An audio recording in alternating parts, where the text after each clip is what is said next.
Bom dia a todos, meu nome é Renan, monitor da disciplina de Atenção Farmacêutica 3 do curso de Farmácia. Hoje eu vou falar um pouco sobre os efeitos dos glicocorticoides. Essa videoaula será dividida em duas.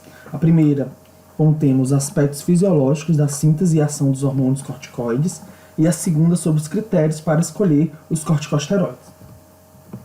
Eu vou começar falando um pouco sobre as glândulas adrenais. Elas estão localizadas na parte superior de cada rim. Ela é dividida em duas regiões, região cortical e região medular. A região cortical, como nós podemos ver aqui no corte histológico, ela é dividida em zona glomerular, zona fasciculada e zona reticular. Apesar de estar no córtex renal, essas zonas apresentam característica celular diferente e apresenta característica de liberação e síntese e liberação de hormônios também diferente. Logo aqui em cima a gente tem a cápsula adrenal para proteção. A zona glomerular ela produz os mineralocorticoides, entre eles a aldosterona, que tem um papel importante na regulação de sódio e potássio. A zona fascicular, que sintetiza e libera hormônios, os corticoides, os glicocorticoides, como a cortisona e o cortisol. E a região reticular ocorre a síntese e liberação dos hormônios sexuais, como o andrógeno. E a medula adrenal, a liberação de noradrenalina e adrenalina para a corrente sanguínea. Aqui a gente pode ver o eixo hipotálamo, hipófise adrenal. Ocorre a estimulação da glândula suprarrenal a partir do hormônio ACTH, lá na adenohipófise, onde há um estímulo da glândula suprarrenal à produção dos glicocorticoides, dos esteroides sexuais e dos mineralocorticoides. Nesse slide é interessante nós observarmos que existe um precursor primordial para a síntese desses hormônios, que seria o colesterol. O colesterol ele é o precursor da síntese desses hormônios. E nós podemos também observar que os segundos... aqui a gente pode observar que o precursor é o colesterol, e esse colesterol, ele, por diversas reações, ele vai ser formado em mineralocorticoide, glicocorticoide e esteroides sexuais. Então, apesar de produzirem hormônios diferentes, com efeitos diferentes, o precursor seria o colesterol. Para falar um pouco sobre esses hormônios produzidos no córtex adrenal, a gente tem a aldosterona, que regula o balanço hidroeletrolítico, o cortisol, que apesar dos glicocorticoides ser o cortisol, o cortisona, o cortisol é o principal para o metabolismo da glicose, das proteínas e das gorduras, e ele tem um potente efeito anti-inflamatório e imunossupressor, que nós iremos ver mais à frente o porquê. E os esteroides sexuais, nós temos os estrógenos e os andrógenos, que dão as características sexuais secundárias. Como o principal glicocorticoide endógeno é o cortisol, ele é responsável pela manutenção da vida, ele também é responsável pela síntese e secreção estritamente reguladas. A regulação do metabolismo intermediário, como glicose, proteína, lipídios, alguns aspectos da função do sistema nervoso central para a sua estimulação ou inibição. Ele está ligado à resposta ao estresse, então, quando ocorre um estresse, uma lesão, ocorre um estímulo no hipotálamo, que estimula a hipófise, que estimula a suprarrenal a liberar cortisol. E ele está ligado intimamente à imunidade, na sua função de imunossupressão, inibindo assim muitos dos mediadores inflamatórios, fazendo com que a inflamação diminua. Aqui a gente pode observar, esse slide, o eixo hipotálamo, hipófise adrenal, onde a partir de um estímulo, a partir de um estresse, ocorre uma resposta, onde vão estimular o hipotálamo a liberar o hormônio liberador de corticotrofina, o CRH, Esse hormônio liberador de corticotrofina, ele vai estimular, por sua vez, a adenohipófise, que vai liberar o ACTH, que é o hormônio adenocorticotrófico. Esse hormônio adenocorticotrófico vai estimular lá no córtex da suprarrenal a liberação de cortisol para a corrente sanguínea, cortisol sério. Com o aumento desse cortisol, ele também vai servir como feedback negativo. Como assim, esse feedback negativo? Com o aumento de cortisol, produção de cortisol, o próprio cortisol ele vai inibir lá a adenohipófise a liberar a CTH e vai inibir o hipotálamo a liberar a CRH. Então, por feedback negativo, os níveis de cortisol elevado vai inibir a produção de mais cortisol. Aqui a gente pode perceber sobre o ciclo circadiano, onde ocorre a produção elevada de cortisol. Ou seja, onde ocorre o maior estímulo do hipotálamo, o maior estímulo da hipófise, a fazer com que a adrenal ela produza e libere mais cortisol. Então seria nos horários da manhã, nos primeiros horários, 9 horas da manhã, 8, 9 horas da manhã, e com o passar do tempo, com o passar do dia, no final da tarde, à noite, esses níveis estarão bem baixo da concentração plasmática.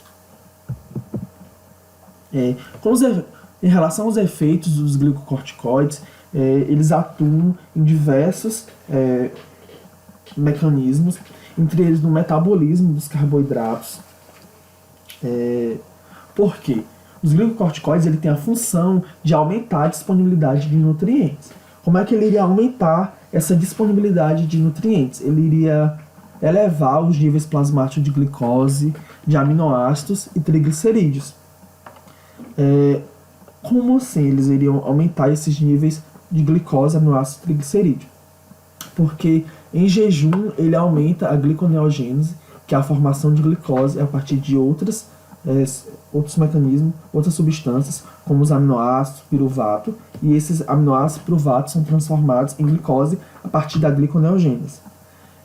Ele também iria aumentar os níveis de glicose por antagonizar os efeitos da insulina.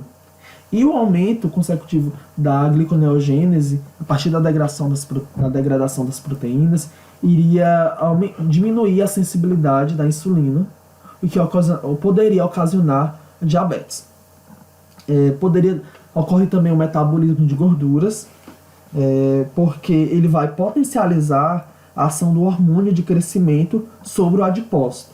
Então, se ele aumenta esse fator, potencializa esse hormônio de crescimento sobre o adipócito, ele vai aumentar a atividade da lipase sensível aos hormônios. Quando ele ativa essa lipase sensível aos hormônios, ele vai aumentar a lipólise, ou seja, a maior liberação de ácido graxo, que essa maior liberação de ácido graxo vai ser responsável pela redistribuição de gordura e também da gliconeogênese, entre outros mecanismos.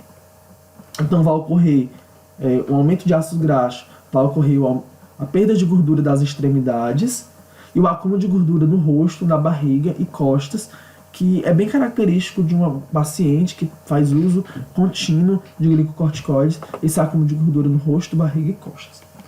Ele também vai ser responsável pelo catabolismo de proteína muscular, então vai ocorrer degeneração, uma atrofia muscular, então vai ter maior liberação de aminoácido, e esse aminoácido também vai ser responsável pela gliconeogênese, diminuindo a sensibilidade da insulina.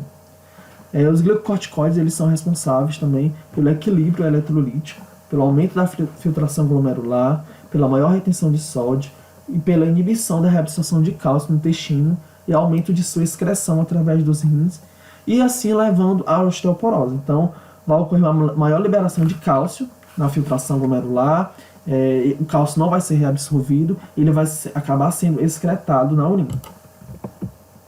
Aqui é só um fluxograma,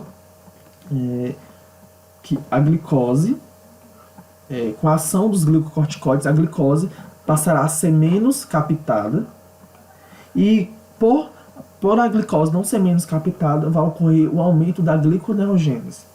Com o aumento da gliconeogênese, vai causar a hiperglicemia, E essa hiperglicemia vai causar uma hiperinsulinemia.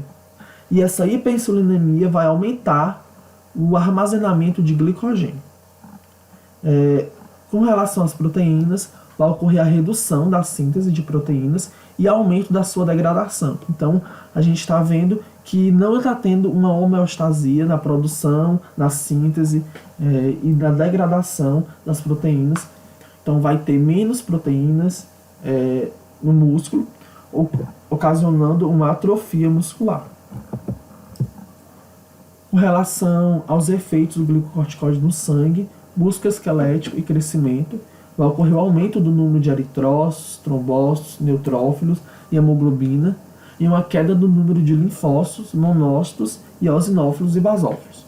Também vai ocorrer a atrofia da musculatura e o retardo do crescimento. Uma função muito importante dos glicocorticoides é a ação anti-inflamatória e imunossupressora, porque vai ocorrer a inibição do edema, a dilatação dos capilares, a migração de leucócitos, liberação de interleucina, inibição das interleucinas, a inibição da COX-2 e a ativação de genes anti-inflamatórios e a inibição da formação e efeito de mediadores de reação imunológica. Como a gente já estava falando sobre as células inflamatórias, os glicocorticoides interagem com outros receptores que expressam citocinas pró-inflamatórias, como o NF-kappa-beta. Então, nos seus efeitos, ele vai inibir esse NF-kappa-beta, e a ligação de glicocorticoides com o NF-kappa-beta promove a perda da função deste, desestimulando, portanto, os mediadores inflamatórios. Então, a gente pode citar esses 4 eventos que vai suscitar uma imunossupressão, que é a diminuição do número de linfócitos B e T, monócitos e eosinófilos, indução da apoptose de células linfóides, diminuição da liberação de histamina, que é o primeiro mediador responsável no processo inflamatório, seria histamina, inibição da ação da célula apresentadora de antígeno, e isso vai suscitar uma imunossupressão constante. Com relação também ao metabolismo do cálcio, vai ter o aumento da ação dos osteoclastos. Os osteoclastos são células que degradam a matriz óssea e retiram esse cálcio da matriz óssea e jogam, vamos dizer assim, na corrente sanguínea. Então, vai por uma necessidade de cálcio, esses osteoclastos são ativados, mas no metabolismo dos efeitos do glicocorticoides, ele vai aumentar a ação desses osteoclastos. Ele vai diminuir também a ação dos osteoblastos. Os osteoblastos são células produtoras da matriz óssea, diminuição da absorção intestinal de cálcio, aumento da excreção renal de cálcio, que resultará na diminuição do cálcio plasmático, e o aumento do paratormônio. O paratormônio ele é responsável por retirar o cálcio da matriz óssea e jogar na corrente sanguínea por diversas necessidades. No caso dos efeitos dos glicocorticoides, suscitando na osteoporose. Com relação ao mecanismo de ação, os glicocorticoides eles apresentam uma ação anti-inflamatória por atuar na lipocortina, e essa lipocortina vai inibir, a ativação dessa lipocortina vai inibir a fosfolipase A2, e essa fosfolipase A2 é responsável por degradar o ácido araquidônico em ciclooxigenase e lipoxygenase, que são responsáveis por liberação de mediadores como prostaglandinas, tromboxanos e leucotrienos da inflamação, do processo inflamatório. Então, se eu inibo essa fosfolipase A2, eu vou inibir toda a síntese de prostaglandinas, que são vasodilatadoras, tromboxanos, leucotrienos, que estão no processo inflamatório. Então, consequentemente, esse processo inflamatório vai diminuir e a inflamação vai cessar. Nesse mecanismo ilustrado, a gente pode perceber 5 eventos. Primeiro, os glicocorticoides são derivados do colesterol, portanto capazes de atravessar livremente a membrana plasmática. Então, como os glicocorticoides, todos eles e os análogos de glicocorticoides, eles são derivados, tem uma lipossolubilidade muito grande, eles conseguem penetrar, conseguem passar facilmente a membrana plasmática, já que a membrana plasmática ela está com uma característica lipossolúvel. Segundo, após adentrar na célula, os glicocorticoides se ligam aos receptores de glicocorticoides e depois se encaminharão para o núcleo celular. Então, os glicocorticoides, ele atravessa a membrana celular. Na região citoplasmática, ele vai se ligar aos receptores de glicocorticoide e vai entrar para o DNA, para o núcleo celular. No DNA, vai ocorrer o complexo de glicocorticoide mais receptor de glicocorticoide, que vai ativar o RNA mensageiro, vai afetar a expressão gênica e síntese de novas proteínas. Essas novas proteínas, nessa transcrição gênica, vai fazer com que ocorra a inibição da inflamação, a inibição da fosfolipase A2, vai inibir a formação de interleucinas e diversos outros efeitos do glicocorticoide, como a interleucina 2, 3, 4, 6, 8 e 12. E além disso, são capazes de inibir a produção de bradicinina, que é vasodilatador, tromboxanos e prostaglandinas. Aqui é uma imagem mais ilustrativa do mecanismo de ação dos glicocorticoides.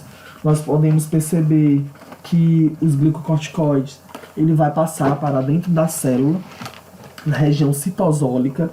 Ela vai se ligar ao receptor de glicocorticoide e vai fazer com que o HSP90, que é uma proteína de choque térmico, ela se desligue desse receptor de glicocorticoide. E essa HSP, ela é responsável por impedir que o receptor ele se dimerize e seja ativado. Então, quando o glicocorticoide ele se liga ao receptor de glicocorticoide, ocorre a liberação da HSP, a proteína de choque térmico, e ocorre a dimerização do receptor. Então, nós teremos dois receptores de glicocorticoides com dois glicocorticoides ligados entre si. Essa junção, essa dimerização do receptor de glicocorticoide faz com que ela consiga penetrar na membrana do núcleo e se liga ao elemento ligador de glicocorticoide, como vocês estão percebendo nessa imagem. E quando eles entram, ele vai atuar na síntese proteica, produção de RNA mensageiro, onde ela vai ter o papel de ativar a lipocortina, que é onde ela tem uma função de inibir a fosfolipase A2 e inibir o NF-kappa-beta, inibindo assim a produção de interleucinas, ocorrendo a imunossupressão. Aqui outra imagem mostrando o mecanismo de ação dos glicocorticoides. Ocorre a ativação da anexina 1, que é a mesma lipocortina, lipomodulina, onde vai inibir a fosfolipase A2, e a inibição da fosfolipase A2 vai fazer com que ocorra a supressão de prostaglandinas, leucotrienos, e assim a inflamação irá diminuir. Também vai inibir o NF-kappa-beta, consequentemente vai inibir a COX-2, onde vai diminuir a prostaglandina, e com a diminuição das prostaglandinas, leucotrienos, vai diminuir o processo inflamatório. Essa imagem aqui ela quer mostrar para vocês. Essa imagem errou, cortou. Essa imagem aqui quer mostrar para vocês que quando ocorre de glicocorticoides, secreção de ACTH, causando uma atrofia da suprarrenal. Então é muito comum pacientes que usam constantemente de forma inapropriada, não da forma correta, ocorrer essa atrofia da suprarrenal. Uma doença muito comum, erro, é uma doença que a gente pode falar, é a doença de Addison, que é a deficiência na produção de corticosteroides, que provocando esse quadro. É característico por fraqueza muscular, pressão arterial baixa, depressão, anorexia, perda de peso e hipoglicemia. Então, pacientes que não produzem os corticosteroides por uma atrofia da suprarrenal, por exemplo, o paciente passou muito tempo utilizando corticoide, algum tipo de corticoide, e retirou abruptamente esse medicamento. Então, ele vai ter a deficiência na produção desse corticoide, porque o corpo, o organismo, ele não consegue mais produzir com tanta eficiência esse hormônio. Então, ele vai ter essa doença, chamada doença de Addison, que vai ser característica com fraqueza muscular, pressão arterial baixa, depressão, anorexia, perda de peso. e hipoglicemia. Outra síndrome comum são em pacientes que usam constantemente, de forma inadvertida, os glicocorticoides por muito tempo, aonde vão apresentar um quadro clínico bem característico, que é a queda de cabelo, a hiperglicemia, fraqueza muscular, as extremidades finas, amenorreia, pele fina, osteoporose, gordura abdominal, essa centrífuga aqui, é bem característico, a giba, a face de lua cheia e a baixa imunidade. Aqui eles falam sobre os desmame dos glicocorticoides. Aqui eu trouxe para vocês um quadro. Como seria o desmame correto desses medicamentos? Pacientes que utilizavam a dose a ser reduzida a cada 1 ou 2 semanas, conforme orientado. Eu vou tirar essa parte. Então, aqui é o desmame dos glicocorticoides que eu trouxe para vocês. Então, paciente que utiliza mais de 60 mg de né? Então, a cada 1 ou 2 semanas ele vai reduzindo. Reduz 5 mg, reduz 20 mg, até chegar abaixo de 5 mg. Então, fazendo com que não ocorra o processo, o mecanismo de atrofia da suprarrenal. Então, eu agradeço. Até a próxima.